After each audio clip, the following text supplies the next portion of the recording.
I mean, he actually freaks out. It's very funny. And they laugh, they talk over top of one another. See, you're too polite. You don't interrupt me. I interrupt you and ask questions. But you're too nice. Now we can do that. Before we can do that. We couldn't with all that BS going on. So we could, but we didn't. We didn't. So are you ready? I'm ready as I'm going to be. I'm going to look up in just a second. We're going to start. Okay, whenever you throw it to me, and I'll throw it as we have on the agenda here.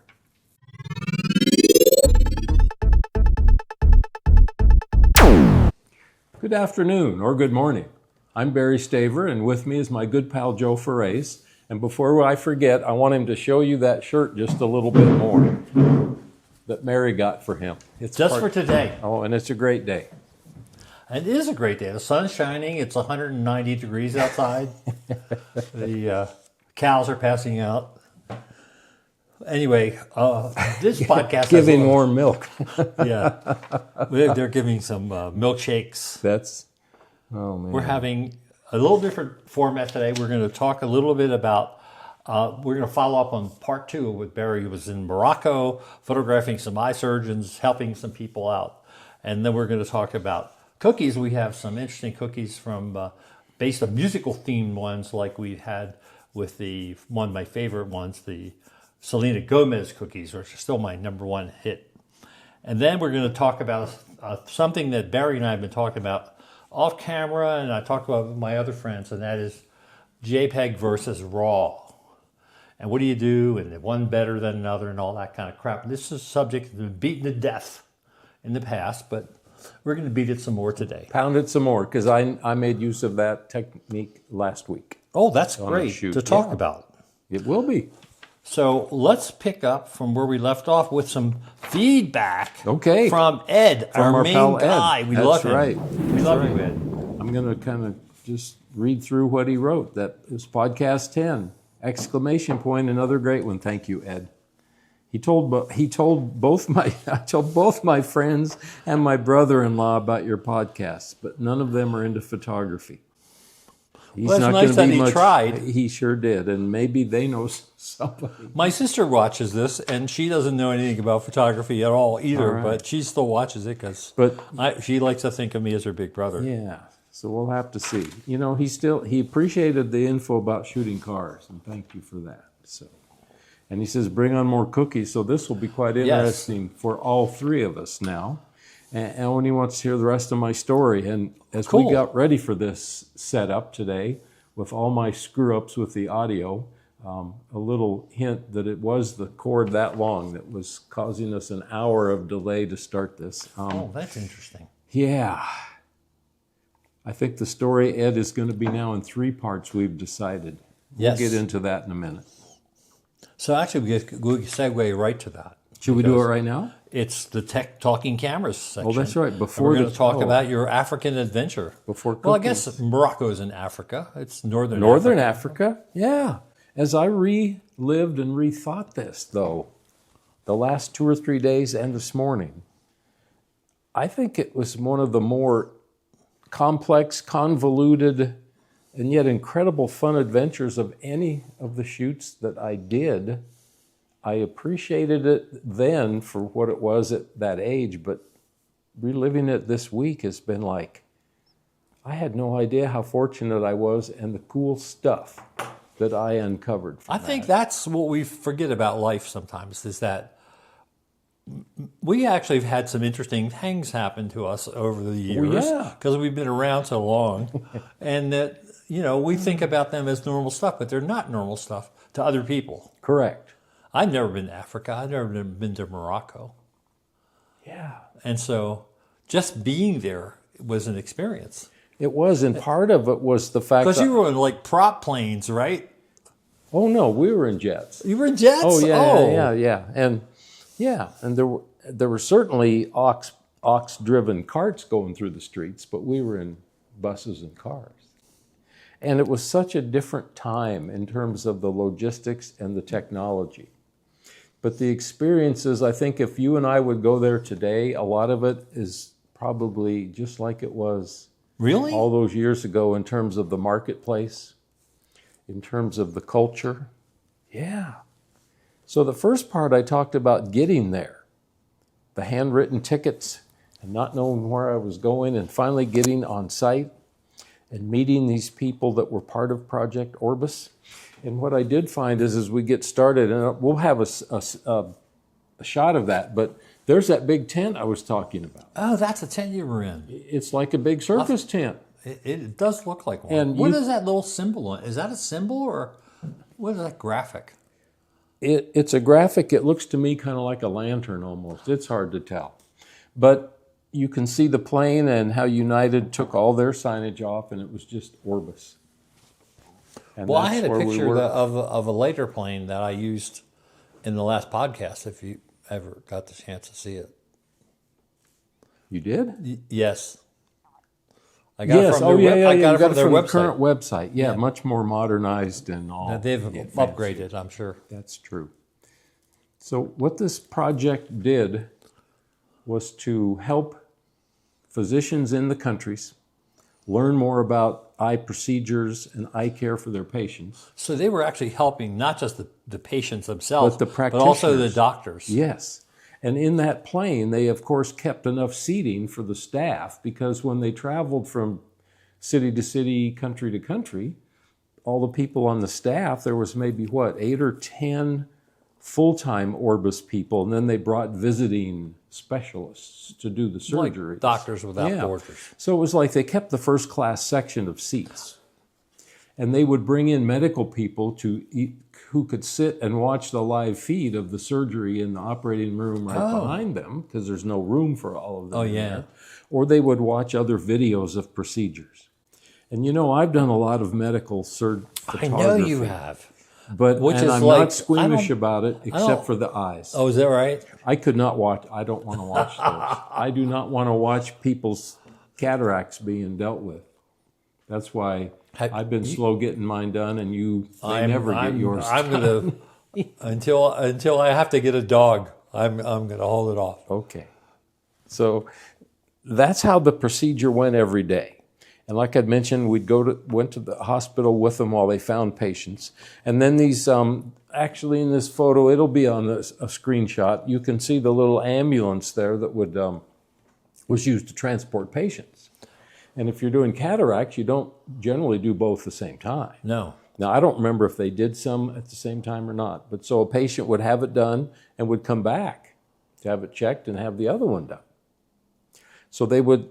And cataracts, it doesn't take a long time. It's not like a 3-hour surgery. No, they say it's like 15 minutes or 10 minutes or something like that. And back in those days, it might have been a little bit longer. And I don't know how many they could put through in a day, but there was a lot. So it was kind of like, it was a portable ophthalmology office and surgical suite. So that you would show up, do your 8 to 5 kind of thing, and then you were off to do what you wanted to do the rest of the time. And this whole trip for me in these 3 segments is the Photography for People magazine's about this big a part of it, and the rest of this wild, wonderful adventure takes up this much more space. That's interesting, because probably, the flight itself to Morocco probably took a while.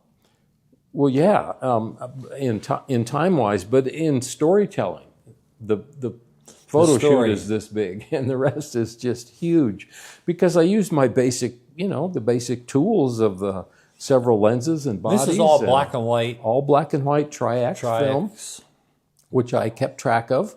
This was all shot normal, no pushing or anything like that? Oh, I'm sure there was some pushing inside that plane. There would have had to have been, probably. And then keep track of the rolls. And then the one cool thing of this is, and I was able to expense it, was to go to Paris, to the Paris Bureau of Time Magazine. Oh, that's cool. To officially drop my film off. Give them the film there? That's nice. So did they process it in France? I don't know. I bet they did. Because clearly because black and white's not that complicated. Right, and for all these publications, they wouldn't have shipped everything to New York. It would have taken way too long. Yeah. So I did the shooting and these are all with Nikons, right? Mm-hmm. And then had all this fun time otherwise.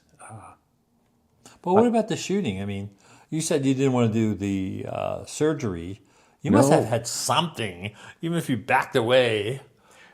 Well, I'm sure I went into that surgery room and probably shot a couple things. But with eye surgery, it's so, I mean, It's like micro. it's micro. So you can't really zoom in. Like if someone's chest is open and they're doing open heart surgery, it's easier to photograph. And that doesn't bother you. No.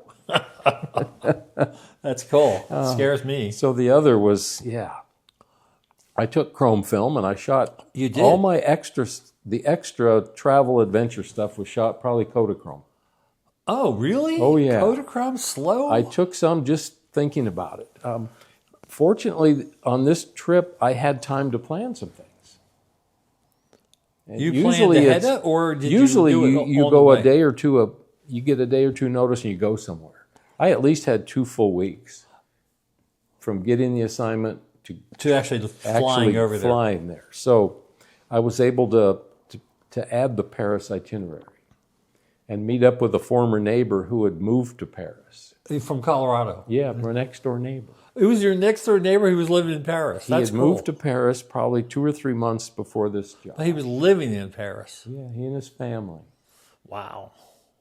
So all that, that's not as exciting as the rest of it. But I do remember, I don't remember how many days we were in this little city. And I pulled it up again on the map. In Morocco. Yes, Laayoune, Morocco is right on the border of Western Sahara. Now that's not officially a country. It's a territory that's been in dispute 40 years ago and still between Morocco and the neighbor to the south. And they have skirmishes all the time. It's just... You mean like bang bang? I think they have had over time. So we left, before we left that little city, part of the travel adventure took me into the Sahara Desert. We were right there. You got to be I had to go to the desert. The reporter and I hired a cab to drive us into the Sahara Desert. Oh, that's right. You were there with the reporter. Yeah. So you didn't have to do captions or anything like that. Oh, no, I always had to do captions. You did? For your film, always. Did you have a notebook and you just wrote Had stuff? a notebook, I'd write stuff, and then you did it on 3-layered with copy. carbons? Yeah. So you kept one and sent 2 off. Because they would call you and say, is that really John Smith in that picture? Oh, that's and right. I'd They look really through liked the names of people. Oh, geez, it was always, names were very important. So we hired this taxi to take us as far as he could into the desert. Obviously, I was looking for camel caravans, and I didn't see any. Oh, that's too bad. So he took us as far as he could, and we got out. We walked around in the sand. I collected some sand. You did? Yeah, I brought a bunch of it back home. You brought some I brought a lot sand. of stuff back home. My former mother-in-law took the sand and had it put into a custom-made hourglass for me. Well, that's pretty neat, actually. It was really quite nice of her to do that. We're driving back from our desert adventure, and we go by this. There's a little tiny tent. Around the tent, there's all these tumbleweeds and bramble bushes made into a little fence and a windbreak. And there was a man standing there who came to look to see the cab go by, because I don't think a lot of cars drove on this road into the So it was an event. It was his home. He was what's the term? Just a nomad. Yeah. We got the cab to stop. And the cab went up and talked to the guy in kidding. Arabic. Because I wanted to go see the place and take a picture or two, if he would let me. Uh-huh. Now, I know that he knew what a camera was like because he knew how to pose with his little son, about So a you actually 2-year-old did shoot kid. this was all shot with chromes. Yeah, all with chrome. And you have these chromes somewhere that you need to scan. That one has been scanned. I have one Oh, of those scanned. really? I should be able to find we it can for this see that. video. Yeah. We stopped, couldn't communicate with him at all. So are you using in-camera metering or are you using a handheld meter? Oh, it was for in that? camera then. Oh, yeah. He invites us to come. He let us come in. You know, you think about back in the day with hospitality. You know, the neighbors on a Sunday would have gotten out in their horse and buggy, and you go to the neighbors. They don't just wave at you. They would make you come in and sit down, right? Have a tea or a coffee, and somebody would have an apple pie for you on a Sunday afternoon. That's not the world I grew up in, but it was slightly different. Well, but I was going way back in time to try to relate to this story, because this guy had company. And as poor as he might have been, he wanted us to come in and see his place. Well, he's proud of it. And I don't know if if the wife was off working somewhere. I could never figure out what he did. There was a fire in a fire pit right there. And he gets down and he stokes up the fire. And he pours some water in a kettle. To make tea. To make tea for us. So here we are in the desert, wondering... And this is a guy you don't know from Adam, right? Gosh, no. Where did the water come from? Oh. Is he going to serve us tea? No. He boiled it, he threw in some tea, and he made the tea, and he poured it into one cup this big. 1 cup? Yes. Communal cup? And he handed it to the lady reporter. Oh, she was a female? Yes. And I don't remember what she did. Honestly, she passed it to me. You don't know if she took a sip? I don't remember. I did not take a sip. I wasn't about to sip out of this cup that had, who knows what the water was. And how many people had been drinking out of it when it was last washed. And this will tie in. What water were they using to wash it? Yes, right. So that ties into the third part of my segment where I literally was rude to this man. I didn't really realize it at the time. I wasn't sure what to do, and handed it back. He drank tea, and at some point we left.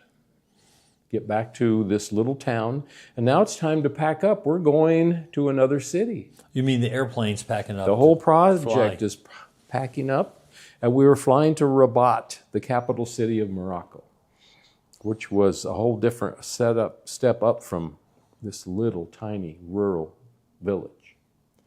We get in the plane to take off, and we're getting close to Rabat, and the co-pilot came back and asked me if I wanted to sit in the jump seat up in the cockpit. Up front? Oh, yeah. Man, was did you do that that? A treat. I bet. I mean, there's no FAA, there's no rules. So I got to go up there and sit right between them and listen to the air traffic. Between the pilot and co-pilot. And watch that thing touch down, that big, whatever that 4-engine jet was. And we're in Rabat. So we've stepped up several grades in terms of the tarmac and where they were going to. It's like a real airport. Real airport. It's an international airport. Real city, and the hotel was bumped up several notches.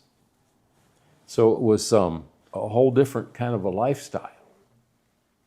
And I'm trying to think if this is a good place to stop our talk or not. But part of what was so unique was that the country revered these doctors in this project. I bet. On a Sunday. I think I was gone maybe 2 weeks, a long time for a people shoot. On a Sunday, we were invited to a banquet. So we all had to put on the khaki pants and the blue blazers. Took a little bus to a little resort near the edge of the ocean.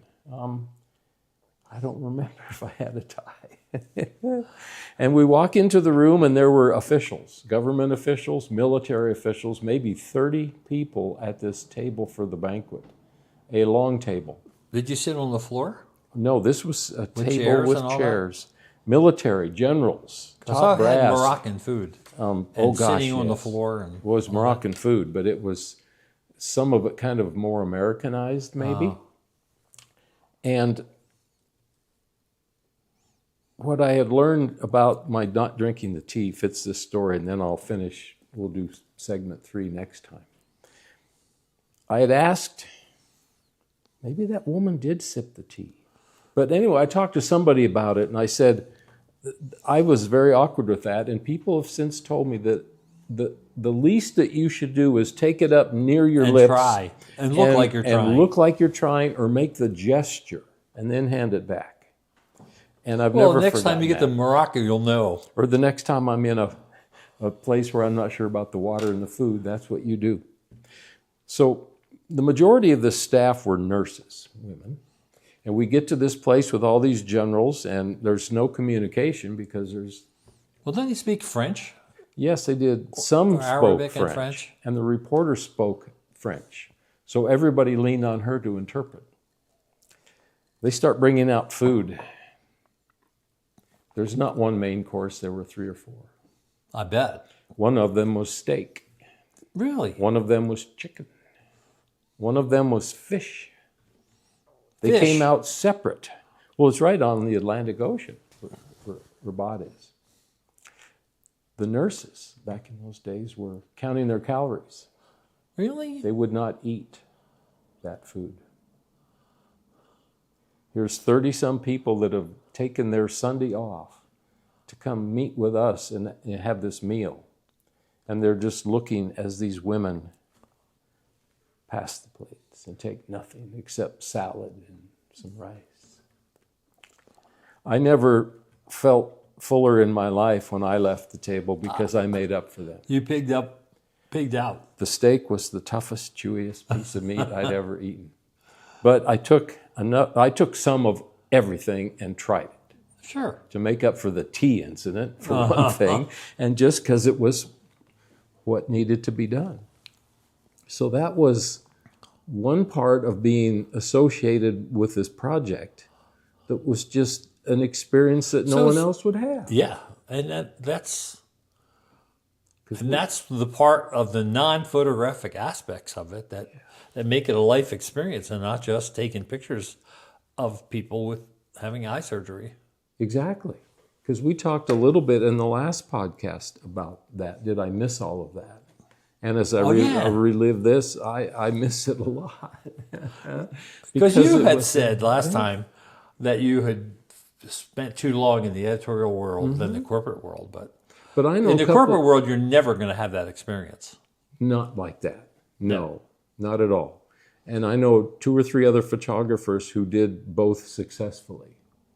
And I was too stubborn to try to go out and find that other work, partly because I was busy with this. Yeah, well, I'll keep you busy. So, I don't know. I think that gets us up to speed for right now. Well, that's pretty exciting. I can't wait to the trip home or the side trips. We're going to talk about the side trips next. Because this will be part of it. You see. The silver tray, and there are things that go with the silver tray. I could bring them next time, I guess, couldn't I? Sure, I don't mind. I should have set that timer, shouldn't I? Doesn't matter. Okay. Because we're coming up to the best part of the show. Cookie time. Cookie time. Well, these are your specialty, so... I'm not sure these particular ones are my specialty. I want to hear about them. Because these are the musical equivalent of Selena Gomez, but they're from a BTS South Korean boy band. I don't know if I've ever heard their music. I guarantee you I haven't. But K-pop is a thing amongst certain generations, I think younger than us. So you can peel it. Let's see what... There's no peeler. Yeah, there is. Okay. It's hidden. We have a hidden peeler. Well, this says brown sugar... Pancake. Pancake cream. Yeah, I have no idea what we have. Well, when you offered me the choice of this or the birthday cake flavor, this just seemed so bizarre that I thought, let's do it. It smells funny. Funny how? As in funny peculiar. I'm going to let Mikey eat it first and let him tell me. I'm They're going to purple. do it like I should have done in Morocco. Does it smell funny to you? Mm-hmm. What is it? It's brown sugar smell. Oh, well, definitely, because it's brown sugar pancake, flavored cream. Okay. Certainly, these are all natural ingredients, aren't they? I'm sure he uses... This is not made in... Well, they're all made in Mexico, right? This has GMO ingredients. It's purple. Yeah, that is kind of weird. Oh, see, I got you to take the bite first. I like the wording on this. I will say this about that. If you like it, you can take these home. And look at what it says on the back. Our biggest voice, BTS Army. This is all quite strange. Selena Gomez has nothing to worry about.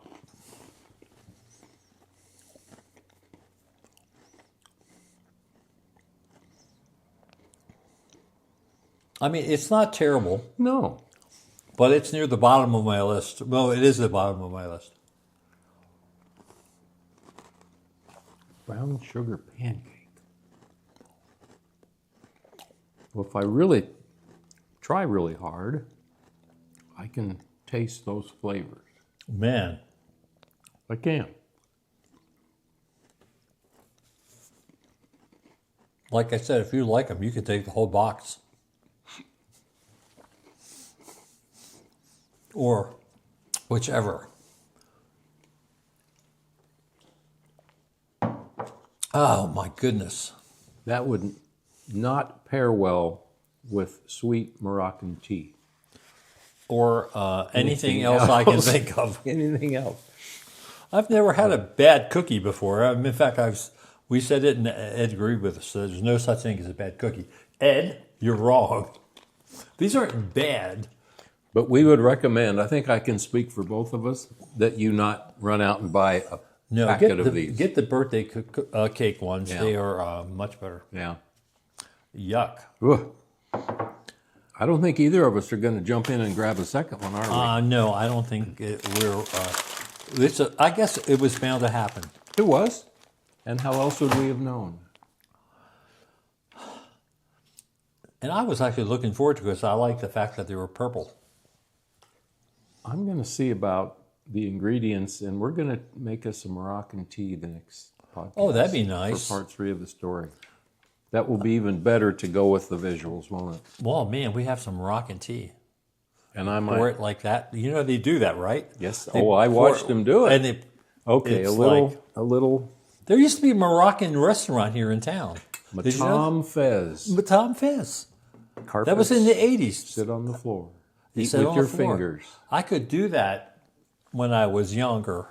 It would be I tough could not now do to that get now. down and stay down. I could So get down, but I couldn't get up. We're going to have Moroccan tea next time, and we're going to.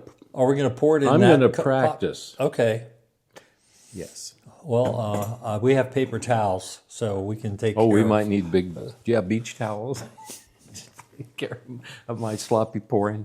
Oh man. So now we can move on to a photographic topic of Yeah. Of why file why formats. we're here. File formats. You know, there was a time, and I think it's been a long while now, that everybody used to talk about RAW versus JPEG, but I don't hear people talking about much anymore. But here's how it came to my mind. When I first started shooting digital photos, I shot everything in JPEG. I never thought about shooting RAW at all, and it was never like in my radar. And then one day, I got an assignment from a magazine, a Canadian car magazine called Modified, to photograph a Nissan Skyline. And we were going to do pictures, pretty pictures, and then we were going to do pictures of them at the dyno. I remember that we were at the dyno, and the guy had hoped to make 1,000 horsepower with this particular car. And the guy running the dyno said, did you drive it or did you trailer it? And he said, no, we trailered it. That's good. If it blows up, then you can always get it home. It did not blow up. It didn't make 1,000 horsepower. So we took it up to Red Rocks. Beautiful place. Did some beautiful pictures. And the magazine editor said to me, he asked me what kind of camera I had. At the time, it was a Canon EOS 1D Mark IIN. And he said, shoot some, we're going to do a double page spread of this car. Shoot those images you think will work best as a double page spread in RAW and shoot everything else to JPEG. So I did that. Sent him all the files. Magazine comes out a couple months later, opened it up for the double page spread. It was one of the JPEGs. So the idea was, well, then we really didn't need the RAW file. And so and there were some other stupid things I was doing at the same time, but that's probably for another topic. But what really got me was, then somewhere along the line, I think when I started shooting more with Micro Four Thirds, I realized if I was going to get any kind of quality out of these little sensors, that I was going to have to shoot RAW. And I think I started initially with infrared pictures, and then gradually shifted to doing RAW plus JPEG for all my studio photography as well. So recently, like a week or two ago, I was doing a blog post about black and white photography, portrait photography. And I took the RAW file and I converted it to black and white for the blog post. And then a day later or whatever, I'm looking in the folder and I accidentally go into the JPEG folder and I see a perfect black and white picture. I'm thinking, what's that doing there? And then I realized it was a JPEG. And then I looked back at my converted RAW file and they didn't look all that different. And so I asked the question, and I asked Barry, we had a little test. Mm-hmm. Here's the JPEG, untouched, straight out of the camera, as the people like to say. And here is the RAW file that was converted to color RAW file, converted to black and white. Which one is the JPEG? And Barry got it wrong. Yes, I did get it wrong. And I was looking for sharpness, and that wasn't the way to tell. I can see a difference between RAW and JPEGs in the subtlety, but it's on a 27-inch monitor, 5K monitor. Mm-hmm. So we were looking at an iPad, and so then I decided to. So I asked Barry, and you can tell me now. Do you always shoot RAW? And you said no. That sometime you shoot JPEG. Or both. RAW plus JPEG. JPEG. And on this portrait shoot I did last week, I even took it a step further and used both card slots in the camera for the first time ever. So you shoot RAW in one and JPEG in the other? In the 13 years I've owned these Micro Four Thirds cameras, it's the first time I've ever done that. Because with these portraits, I had to show the client, after each person's portrait was taken, I put them on the iPad so they could pick their favorite. And I wanted speed. For the people you're photographing. Yeah, so they could pick their favorite. So I took the JPEG card out, and it downloaded like that, and we looked quickly on the screen and picked them. And then I had both, and I downloaded both into Lightroom and looked through them. And this is after the shoot. After the shoot, every one that I chose to work on was the JPEG. Were just fine. I didn't need the RAW. The RAW is a backup. I've always used the RAW as a backup. But now I had it all separate in camp. That's very interesting. So this brings me something I want to talk about in a second about what Cliff said. So when you did weddings, Mm-hmm. were they RAWs or JPEGs? Well, again, I would shoot RAW plus JPEG, but on the same card. And even though you had a two-slot yeah, camera. I get used to doing it one way, and I just we all get like that. Yeah, but we have our ways, and we don't want to change them. But sometimes changing is better, like you've shown me on how to do some retouching. I wish that I had a camera with two slots, so I would do that. But I don't have. All my cameras are old, and so for a short time I think the G9 Mark I has two slots, but I hated the camera so much I never had it long enough to shoot it with two slots. Well, in some of these newer ones now, they have two slots, but one is the SD card, and the other one is that bigger... Whatever the hell that thing is called. It is for the larger video files. Yeah. So mine just have the SD slots. Yeah. But at weddings, every once in a while, there'd be something enough blown out or that needed extra work. I'd go with the RAW. But you would... Color balance. Number one, the JPEGs would always be your first choice. Oh, it had been. So... I was going to give my friend Cliff Lawson, terrific portrait photographer, I was going to give him the same test.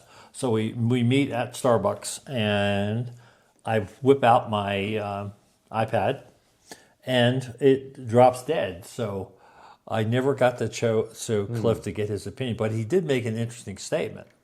And he says, and I actually don't agree with this, but he said, you cannot tell the difference between a well-exposed JPEG and a RAW file. That was his statement. Now, do you agree with that? But at what stage are you making that judgment? Well, you aren't making it when you're shooting it, obviously, but you... No, but so you're just saying on a screen, a JPEG and a RAW next to each other. Mm-hmm. And a well-exposed one, you can't tell the difference. That's what his statement was. That you can't tell the difference between a well-exposed JPEG. And there's some truth in that, because if you have... Like, I was working with some images. If anybody actually looks at my website or blog, I have a post coming up about shooting cars at a cruise night at night, and they were underexposed. And thank goodness I had a RAW file, because that when you have a bad exposure, the RAW file is the way to go. Oh yeah, it saves your butt. But I think there's a difference between a well-exposed JPEG and the RAW file. Because the JPEG has been processed in the camera. The RAW file is not. It is just every bit of information. I think I have my camera set to 1:1 ratio to shoot square portraits. And if I shoot RAW and JPEG, the RAW file gives me the full sensor. Because I've opened it and I look, I said, what the hell? I had that set on 1:1 and it's given me the full 4/3. The JPEG is doing what I wanted It's cropping, it to do. because Yeah, it's so cropping. It's even doing that. It's doing color correction. Plus it's doing compression. So it's already throwing data away. Yes. And to me, that's the big difference, and why I will always look at the RAW file first, is there's a subtlety to the RAW file that's not there in the JPEG, that the combination of how it handles contrast and how it handles color, number of colors, how it handles almost everything about the file has been, and plus compression. And then the RAW file is going to give you always going to give you more information. Oh, I agree totally. And I think that's the thing that threw me at first, because if you do too much correction in a digital file, you start to lose information and it can look really crappy. Or are you talking about... If I'm in Lightroom making adjustments before I export them, so let's say my image is there's a lot of blown out areas. Yeah. I can pull highlights back and I can pull whites back, but you can only do so much. There are two wonderful plugins, filters, that are part of color effects. One is called tonal contrast and one is called pro contrast. Mm-hmm. Do you have color effects on your machine? I think I do. These are the most wonderful tools that you can imagine. And for anybody, well, you're not watching this in real time, but there's a picture of a flower, a dahlia, that I photographed. And it was also from a RAW file. And I applied the pro contrast or the tonal contrast, one of those two. It does magic. Both of those do magic okay. As far as contrast control. And the tonal contrast pro contrast will also let you do color adjustment. Okay. But I'm a big plug-in guy. Yes, you are. I love plugins. Yeah. I don't know why. It's always been a thing for me. I even wrote a book about it once. It was one of my bestsellers. Plug-in. What is it called? Plug-in Smart. Okay. Well, yeah. We sold dozens of those. Dozens? Dozens. It was one of my big sellers. Okay. Well, I've stuck with that JPEG again because some of it's been just quick turnaround and many images, not just a couple of nice portraits. And the comparison I was making is if I've got a RAW file and I'm making those adjustments, I start moving that slider, let's say, to open up the exposure. And I keep going, I'm going, and it's like way past any level that would work in JPEG. And it's just starting to work with the RAW file and do what the camera had already processed the JPEG to. Well, they're bigger and they have more elbow room. They have breathing space. Right. So I noticed that is a difference. But when we get down to the visual difference, the visual differences can be very small, which is the case of those two pictures I presented to you. Yeah. And I'll put a link below for anybody who wants to look at the blog post, which has both the color RAW file and the process, the black and white JPEG and the color RAW file. Okay. And so they could look at them. That'd be helpful. Depending on what they're looking at it on. If they're looking at it on a phone, you probably can't tell. No, it's too small. It is too small. So one of the things I like about the JPEG and RAW Plus is when I do a model shoot, I give the model all the JPEGs. That's why I wish I had a 2-card slots. That would be great because right now I download everything onto the computer and now I got to pull the JPEGs, put them in their own folder, and then we copy that to a flash drive. Oh, okay. Yeah. Because when I would do that in Lightroom, you can sort by file name and extension. You can do that with any computer. Okay, even just a window. That's an easy way to separate them right away, but you still have to go through that step. Well, then you got to put them in another folder, and this takes time. It does. And if I got a model sitting there, she wants to go have lunch or she wants to go somewhere, and she's waiting while I'm downloading all these files, and it takes longer to download the RAWs and the JPEGs because they're on one card. Definitely. So if we were just downloading JPEGs, it would go much quicker. I noticed that when I downloaded this last job. And so, for that job, did you work with the RAWs or did you work with the JPEGs? No, all 4 of the subjects I picked the JPEG image. Yeah, it was fine. Did you give them color images? Are they color or black and white? No, they're color portraits. Yeah, for a website for the company. Yeah. Well, I don't know if we've really made any kind of crazy statements like we have in the past about black and white photography. And one other thing that we had some crazy controversial statements. This is just how we work. It is. And also Cliff mentioned to me that when he shoots his portraits of his veterans that he does, those are all shot RAW, but he also shoots RAW plus JPEG. But when he was doing sporting events, especially swimming, because he used to do a lot of stuff with swimming, swimming competitions, that was all JPEG. So he shot. He went to all JPEG. Yeah. That's surprising to hear that. Well, first of all, they're going to go fast.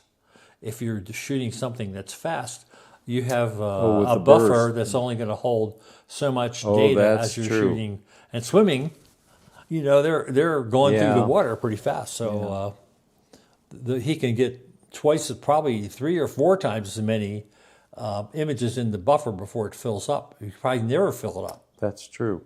See, there's lots of considerations besides just the image quality. Because if you're looking for a new camera and you look for the specs and there's the burst rate and how fast and very few people look at the buffer size. Is that right? Yeah, you'd be hard pressed to find it.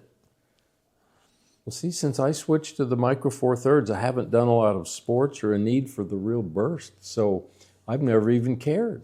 I figured whatever I was shooting, and I shoot on single mode so much of the time. I remember actually a couple of events where they were golf events, and I needed some reaction of the foursomes that were playing. I did put it up to shoot, but I just set it to medium speed, and it captured what I wanted. I did burst when I was shooting car racing. Sure. It's fast, and all that stuff was shot JPEG. Yeah. But that was before I embraced RAW. Okay. And now I'm not diehard about RAW, but it's something I think about, which I didn't do before. I can beat that horse a little more when we get to your part 3, when I talk about how I used to shoot in direct monochrome mode and often in tones like blue and sepia, that when I had the pictures, I had nothing else. That was it. if I would say, "Oh, gee, I wish I had a color version of that." Sorry, Charlie. bad. Everything is on the in JPEG. So that's as exciting as it's going to get today. I guess it is. Plus the hour it took us to set up because I didn't have the one cable plugged in. Critical ingredient. And the first thing that you said, and which was about to come out of my mouth, was that it's always the cable And or batteries. or the batteries. Those that are the two screw things. up. If you have a problem, a photographic problem, it's a cable or batteries. One or the other. Because first of all, I was thinking it was the receiver. And then I thought maybe it was something on these settings. So we rebooted them several times. Then I wondered if it was something with the audio in your computer. It's the same. But we had this I had to prove that it wasn't. tinny sound in here and realized that without this plugged in to the camera, we were testing with just the microphone and that Lumix sitting way over there. So no wonder it There's no sounded way. like crap. So we're all set. I this have is going to some. be, I think, the Bastille Day version. I always like to tie these to holidays. I think yesterday was Bastille Day, Was it? which I have no idea what that's about in France, but it's a big deal there. Well, I have my homework set out. I've got to make some Moroccan tea for us. Oh, I the can't next wait. time. Hopefully, And we'll get a better cookie. I'll make sure. Oh yeah, I can't even believe that was like. Yeah. I think when I opened it up and smelled it, I thought, "What?" I'm not sure. And the funny thing is, I enjoy Korean food. Korean barbecue is really good. Are you ever Korean had- barbecue is yeah. nice. Yeah, there's some nice dishes. You start and see a lot But more Korean cookies- restaurants and food trucks around here. for sure. Well, thanks for watching our little We appreciate it. international episode for Bastille Day, Yeah. and we'll catch you next time. Yep. We'll see you on the flip side.